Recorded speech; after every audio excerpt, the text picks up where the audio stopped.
तो आज हम चर्चा करेंगे एक बहुत ही महत्वपूर्ण डिसीजन के बारे में। सर ये डिसीजन क्या है? एक्चुअल में यार हम यूपीएससी की तैयारी करना शुरू तो कई बार कर देते हैं या उसके बारे में हम सोच लेते हैं, लेकिन एक्चुअल में इस एग्ज़ाम का जो गेम है या जो आप जिसको कह सकते हो जो नियम है या जो रूल्स फॉलो होने चाहिए, कई बार हम उस पर ध्यान नहीं देते हैं। और रिजल्ट क्या निकलता है कि कई बार एग्ज़ाम को या एग्ज़ाम के बारे में तैयारी करते करते इतना समय निकल जाता है कि सिलेबस का भी हमें छोर पता नहीं होता कि सिलेबस कहाँ से शुरू करना था, क्या शुरू कर बैठे।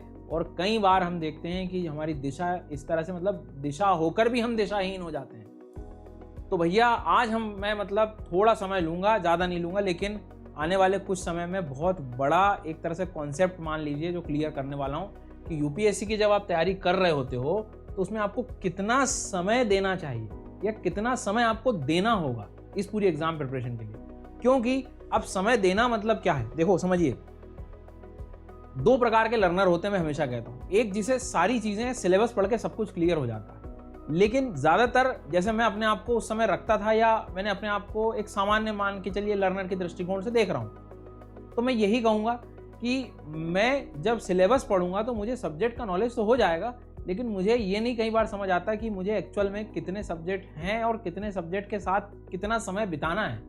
क्या सारे सब्जेक्ट्स बराबर हैं? क्या प्रीवियस ईयर के क्वेश्चंस देखने के बाद भी मैं डिसाइड नहीं कर पा रहा हूँ? और स्पेशली ये जितने भी नए लर्नर्स हैं जिनको हम नेक्स्ट ईयर फेस करना है एग्जाम को, या 2024-25 तक जाना है, या जो भी लर्नर्स 12th क्लास में या मान लीजिए कॉलेज के कोई से भी ईयर में है कि अब मुझे एग्जाम देना है, तैयारी करना शुरू करूंगा मैं, तब उसके लिए फिर आपको समय कितना देना होगा और सब्जेक्ट वाइज। तो यार मैं सबसे पहले ना आपको एक सब्जेक्ट की लिस्ट बता देता हूँ, सच्चाई सामने आपके दे देता हूँ। ये सच्चाई वो है जिससे आपको हर दिन लड़ना है, ठीक है? और यदि आपने प्लानिंग ठीक से नहीं करी तो आप लिख के रख लीजिए कि ये पूरी प्रिपरेशन बिल्कुल दिशाहीन होने वाली है। आपको हर दिन लगेगा कि मैं तो खूब मेहनत कर रहा हूँ, लेकिन अब वही बात है, आपको मेहनत तो फिर हर कोई कर रहा है, लेकिन आपने क्या नया करा, आपने क्या तरीके से किया, या आपने जो एग्जाम क्या मांग रही है वो क्या किया, क्यों नहीं किया, उसके साथ बहुत दिक्कत होने लगती है। अब जैसे एक सबसे पहले क्विकली हम लोग देख लेते हैं कि यहाँ पर Indian heritage, Indian culture, history of world society, मतलब समझ रहे हो, ये जैसे रोज की भाषा में हम कहते हैं हिस्ट्री, इसको कह देते हैं हम लोग, एंड आर्ट कल्चर बोल देते हैं, ठीक है? यही सुनते हो आप। और ज़्यादा से ज़्यादा तो वर्ल्ड हिस्ट्री, एक तो ये सब्जेक्ट बोल देते हैं।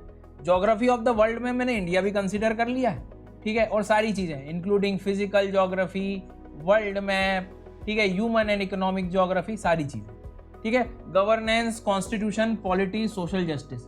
अब कहने के लिए सिलेबस में 4 अलग अलग सब्जेक्ट्स की तरह इसको आप देख सकते हो, लेकिन एक्चुअल में यदि हम लोग देखेंगे तो अभी फिलहाल हम थोड़ा सा आसान करने का प्रयास कर रहे हैं, और कितना समय किसमें लगना चाहिए, कितनी आपकी प्लानिंग होगी, वो बहुत ज़रूरी है समझना। अब international relations and internal security वगैरह एक अपने लिए हो गया, साइंस टेक्नोलॉजी अलग सब्जेक्ट हो गया, इकोनॉमिक डेवलपमेंट मतलब अपने लिए पूरी इकोनॉमी की तरह चले गए आप, या इन्वायरमेंट डिजास्टर मैनेजमेंट की तरफ चले गए, ठीक है? फिर एथिक्स अलग हो गया, सीसेट अलग है, करंट अफेयर्स और ऑप्शनल। भाई इतना मसाला अपने को तैयार करना होता है। तो ये तो मतलब आपने मान के चलिए कि अपने गेम के खिलाड़ी हो गए सर इतने। अब इनसे कहाँ पर किसका क्या रोल है, किसकी कितनी जो है खास बातें हैं, वो अपने को उसके हिसाब से काम करना पड़ेगा, ठीक है? तो कितना समय देना चाहिए, जैसे मैं एक नया लर्नर हूँ, अब आप पहले उस पूरे प्रोसेस को समझिए कि सर मान लीजिए मैं प्री का एग्जाम है, फिर मैं मेंस की तरफ जा रहा हूँ। अब अपन मेंस तक की बात कर लेते हैं, ठीक है? अब प्रीलिम्स मान लीजिए आज इस जगह पे खड़ा हूँ, मतलब आज मान लीजिए मैं अप्रैल मंथ में खड़ा हूँ, ठीक है? अब अप्रैल से मान के चलिए कि मैं नेक्स्ट ईयर तक जाऊंगा और मेंस तक उधर अक्टूबर नवंबर तक जा रहा हूं मैं, for example, let's say suppose. तो मेरे पास कम से कम इतना समय तो है कि 1 साल से ज़्यादा समय है, फॉर एग्जांपल, पहली बात। दूसरी बात, 1 साल से ज़्यादा समय तो है, लेकिन मुझे ये पता करना होगा कि 1 साल के ज़्यादा समय में लेट्स से सपोज मेरे पास 18 मंथ हैं, लेकिन इन मंथ्स का मुझे कैटेगराइजेशन इस तरह से करना होगा कि तैयारी मेरी पूरी हो जाए मेंस तक की, सुनना, तैयारी मेरी पूरी हो जाए मेंस तक की, और साथ में प्रीलिम्स के पहले क्या क्या सब्जेक्ट कवर होने चाहिए और प्री के बाद कौन से सब्जेक्ट काम आएंगे, ये भी क्लियर हो। अब जैसे इसमें वर्ल्ड हिस्ट्री को अपने को पता है कि भाई वर्ल्ड हिस्ट्री ज़्यादातर हमें प्रीलिम्स के बाद अपने को काम आने वाली, ठीक है? मेंस नहीं, प्रीलिम्स के बाद, ठीक है?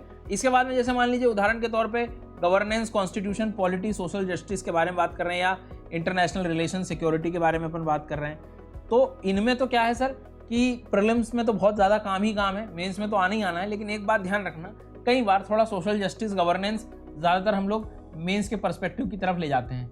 वर्ल्ड हिस्ट्री इसमें जो है सिर्फ मेंस के लिए हमें थोड़ा बहुत करना पड़ेगा।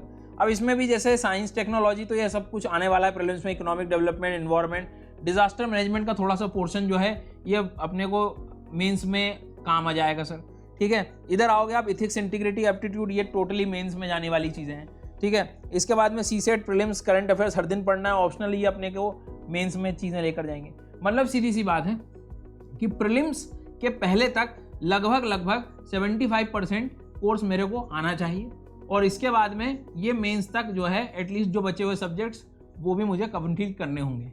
अब इसका ये मतलब मत समझ लेना, ध्यान से सुनना, कि इसमें ही मैं मेंस के सब्जेक्ट पढ़ूंगा, पहले छोड़ दूंगा।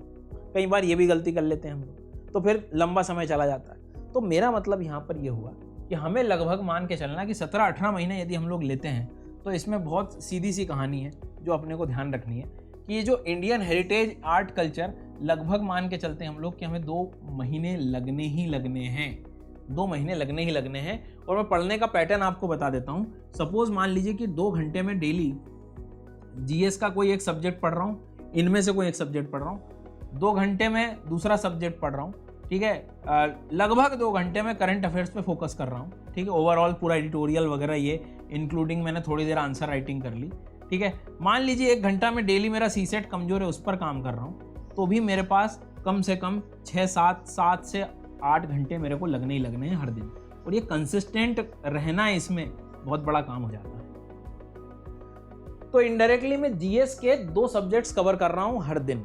अब मान लीजिए किसी दिन 2 महीने बाद मैंने इसकी जगह ऑप्शनल भी शुरू कर दिया, तब मेरा जीएस फिर एक ही रह जाएगा, और जो कि करना पड़ेगा। 2-3 महीने आपके ऐसे भी जाएंगे कि जीएस सिर्फ आप एक पढ़ना होगा और साथ में आपको ऑप्शनल लेके भी चलना होगा। तो लगभग 2 महीने इसको लगना है, ठीक है। ज्योग्राफी का भी लगभग सेम कहानी, 2 महीने आपको देना ही पड़ता है, ठीक है। संविधान में भी आपको लगभग 2 महीने का एवरेज बना के चलना है, ठीक है। साइंस, टेक्नोलॉजी के बारे में बात करो तो कम से कम 1.5 महीना आपको लेके चलना पड़ेगा, ठीक है। इकोनॉमिक डेवलपमेंट के बारे में बात करोगे तो एटलीस्ट 2.5 महीना, मतलब 2 से 2.5 महीने लग ही जाना है, ठीक है। एनवायरनमेंट में भी आपसे 1.5 से 2 महीना लगेगा ही लगेगा, ठीक है। इसके बाद में इथिक्स, इंटीग्रिटी, एप्टीट्यूड में भी आपको कम से कम 1 महीना आप मान के चलिए।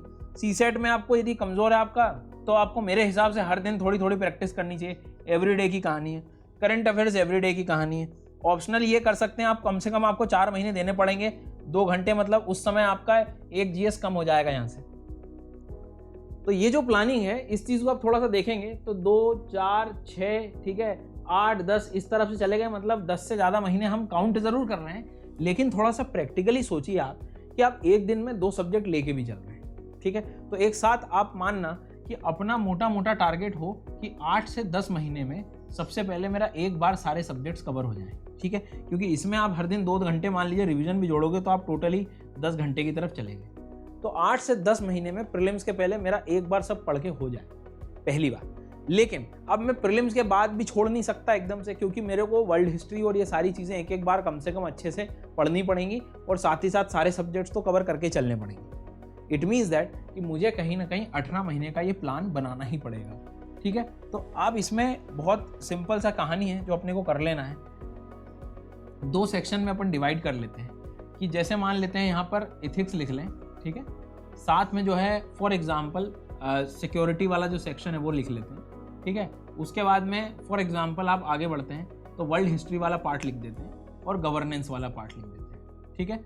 एक तो ये वाला ब्लॉक हो गया, बाकी रिमेनिंग जीएस के सब्जेक्ट यहाँ आ गए, और एक साथ में आपका ऑप्शनल है। अब इन 3 चीज़ों को आपको लेके प्लान करना है, ठीक है। अब आपको प्रीलिम्स के पहले तक इन तीनों सेक्शंस को आपको इनडायरेक्टली एक बार पढ़ के करना ही करना है। पढ़ के करना है मतलब इन द सेंस कि एटलीस्ट आपका एक बार इसमें सारा जितना भी पढ़ने वाली जो चीज़ें हैं वो कवर हो जाए, ठीक है। अब ये कैसे होंगी, किस तरह से कवर करोगे इसको, तो बहुत सिंपल सी कहानी मैंने आपको बताया कि इस वाले सेक्शन से पहले आपको सब्जी, रोटी, दाल, चावल, मतलब क्या, सबसे पहले ज्योग्राफी, साथ में उसके एनवायरनमेंट वाली कहानी, ठीक है। या इसके बाद में आप जैसे ये कंप्लीट हो जाता है तो आप पॉलिटी के साथ चल सकते हो, पैरेलल दोनों को चला सकते हो, ज्योग्राफी पॉलिटी को, इकोनॉमी, और फिर आता है आपका हिस्ट्री। भैया ये सीक्वेंस रख सकते हो आप लोग, ठीक है, क्योंकि ज्योग्राफी एक बार समझ आ जाती है, वर्ल्ड मैप समझ आ जाते हैं तो, या पॉलिटी इकोनॉमी को पहले ले सकते हो। हिस्ट्री में कई बार समय बहुत लग जाएगा और फिर हमें न्यूज़पेपर भी समझ नहीं आएंगे, तो पहले हमें ये 2 सब्जेक्ट या 3 ये कर लेते हैं तो हमें न्यूज़पेपर समझ में आने लगेगा। तो हमें कम से कम इन चारों सब्जेक्ट में कोशिश ये करें आप कि लगभग 5 महीने के अंदर इनको हम साफ कर पाएँ। ये मेन सब्जेक्ट है, ठीक है। उसके बाद में हम क्या करेंगे, आगे वाले जो हमारे 3 से 4 महीने रहेंगे उसमें हम साथ में ऑप्शनल भी चलता रहेगा और साथ में हम लोग इधर वाले जो सब्जेक्ट्स हैं, सिक्योरिटी वाला पढ़ लिया, वर्ल्ड हिस्ट्री का थोड़ा बहुत आइडिया ले लिया, वो हम कर सकते। तो करीब करीब 5 से 6 महीने का ये जीएस वाला सेक्शन जाएगा आपका कम से कम, ठीक है। और कब, जब 2 सब्जेक्ट आप साथ में चल रहे हैं। यदि आपके पास फिर समस्या है, टाइम की दिक्कत है, तो यही मान के चलना आप डबल हो जाएंगे। तो बहुत सिंपल सी कहानी है कि आपको इस पूरी टाइमलाइन में ये प्रीलिम्स आ रहा है मान लीजिए और ये मेंस आ रहा है, ठीक है, और ये पूरी मतलब आप इसकी प्रोसेस ही देखोगे तो लगभग 18 मंथ होने वाला,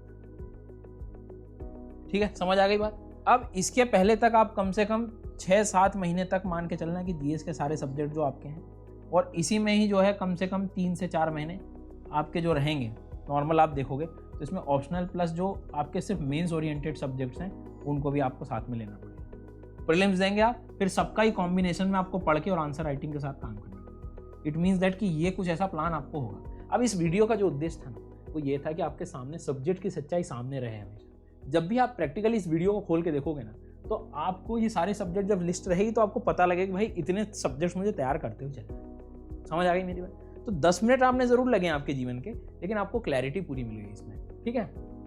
अब इसके साथ साथ जो है अनअकैडमी पर इसी प्लान के तहत 18 महीने का ये जो कोर्स था ये लेकर आए, और 18 मंथ का ये सब्सक्रिप्शन का जो प्लान था ना वो इसीलिए लाया गया मतलब ये कि आपको मेंस तक सारी चीज़ें कंप्लीट मिल जाएं। आपको कोड सबको पता है SGYT10। इस कोड को इस्तेमाल करना है, सीधा 20% डिस्काउंट। अब आपको ये जो प्राइस दिखाई दे रहा है, अब आप इसको देखेंगे या कंपेयर करेंगे तो ये 18 मंथ के लिए अवेलेबल है, और इसमें नॉर्मली यदि हम लोग देखेंगे तो अब 20% आप डिस्काउंट लेने के बाद ये करीब करीब इतने में पड़ रहा है, और ये चीज़ जो है आपको ऑप्शनल के साथ मिल रही है। अब लेकिन ध्यान रहे लास्ट डेट जो है इसकी 14 अप्रैल है। दूसरी इंपॉर्टेंट बात, अब जो नया बैच जब आप पढ़ना शुरू करोगे तो 13 अप्रैल से पढ़ सकते हो आराम से। कोड आपको सबको पता है SGYT10। मेरा खुद का कोर्स 13 अप्रैल से शुरू हो रहा है। सुबह 10 बजे ज्योग्राफी से प्रारंभ करें और अपनी तैयारी को बेस्ट लेवल पर ले जाएं। इंग्लिश मीडियम, ये जैसे बाइलिंगुअल बैच है तो इसमें इंग्लिश हिंदी मीडियम दोनों छात्र बढ़िया से सीख सकते हैं। नहीं तो सिर्फ इंग्लिश ही पढ़ना है मेरे को, तो उनके लिए भी एक अलग बैच आपके लिए बन रहा है, ठीक है। तो ये सब चीज़ें जो है 12 अप्रैल से प्रारंभ हो रही है, और ये वाला 11 अप्रैल से, मतलब 13 अप्रैल से। तो इसका आप आनंद ले सकते हैं और अपनी प्रिपरेशन को एक डायरेक्शन में इन बैचेस के माध्यम से ले जा सकते हैं। बाकी तो आपको मैंने सेल्फ स्टडी भी यदि आप कर रहे हैं तो एक प्लान है, उस सच्चाई को नहीं भूलना है। कोड भी नहीं भूलना है, SGYT10 इस कोड का आप इस्तेमाल करें, ठीक है। Thank you.